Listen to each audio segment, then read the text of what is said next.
Every morning at 5:30, Marcus Reed woke up before his alarm. It wasn't motivation that stirred him. It was anxiety. It just wouldn't let him sleep. At 34, Marcus was a warehouse supervisor in Columbus, Ohio. The hours were long, the work was tough, and the appreciation was scarce. His paycheck barely covered the essentials. Surviving wasn't the life he had pictured for himself. Once, Marcus truly believed he was meant for more. He used to say it with his chest out, full of confidence. Now, it was a whisper, a secret he wasn't sure he still believed in. Marcus wasn't lazy or careless. He was just exhausted. Every little setback had silently piled up over the years. A failed business idea in his 20s, a promotion that went to someone else. Relationships that fizzled out under the constant stress. Each disappointment carved a little scar on his soul, and over time, those scars hardened into a single, crushing belief. Maybe I'm just not built for success. It felt like a heavy weight, the weight of a life that was always almost something, but never quite got there. One Friday night, after a grueling 12-hour shift, Marcus sat alone in his car. The engine was off. He just stared at the steering wheel as a profound heaviness settled in his chest. It wasn't anger or even sadness. It was pure resignation. He thought to himself, I'm just so tired of trying. That thought was terrifying.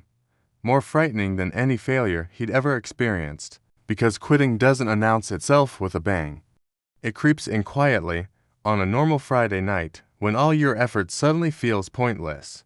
Just as he was about to give in, his phone buzzed. It was his younger sister, Leah. Her voice was gentle. Hey, I just wanted to check on you. Marcus was about to do what he always did, lie and say he was fine. But this time, the words wouldn't come. He was just silent. After a moment, Leah spoke again. You know, when I was at my lowest, you were the one who told me not to quit. Marcus swallowed hard, a lump forming in his throat. Leah continued, her voice soft but firm. I just wanted you to remember that you still matter. Even on the days you feel completely invisible. The call ended.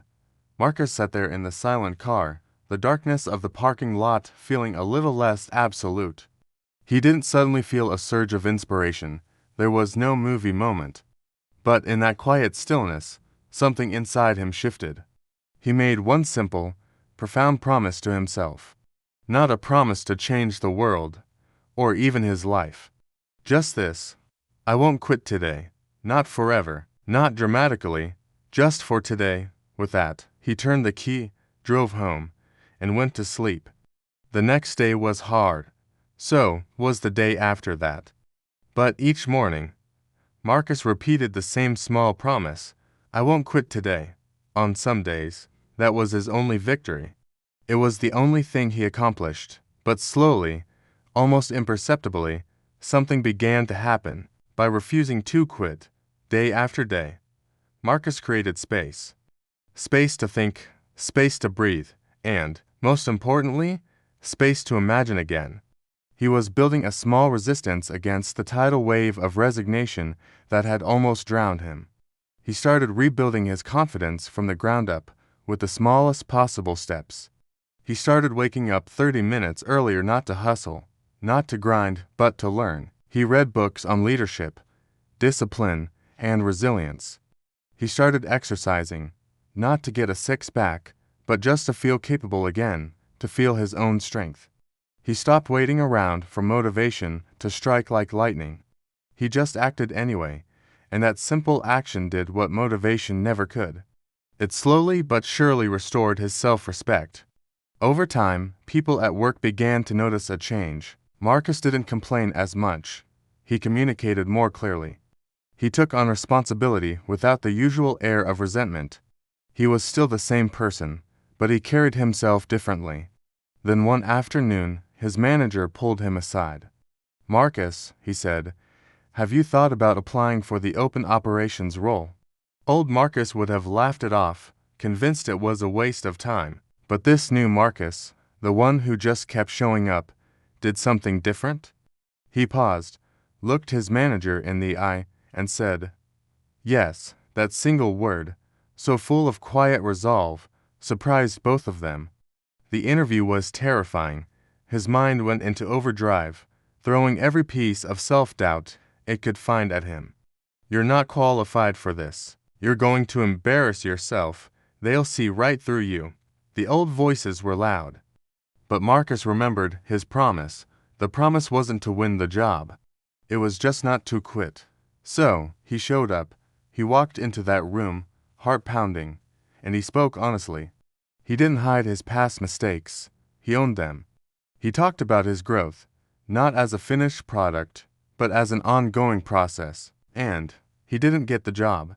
The old Marcus would have spiraled, seeing this as final proof of his inadequacy. But the new Marcus did something entirely different. He called the hiring manager and asked for feedback. He wanted to understand where he fell short. He took the notes, he learned, and he improved. A few months later, another, similar role opened up. He applied again. This time, he got it. That promotion changed Marcus's income? Yes. But more importantly, it changed his identity. He no longer saw himself as the guy who almost made it. He was now the man who refused to quit when it mattered most. The victory wasn't just the new title on his business card.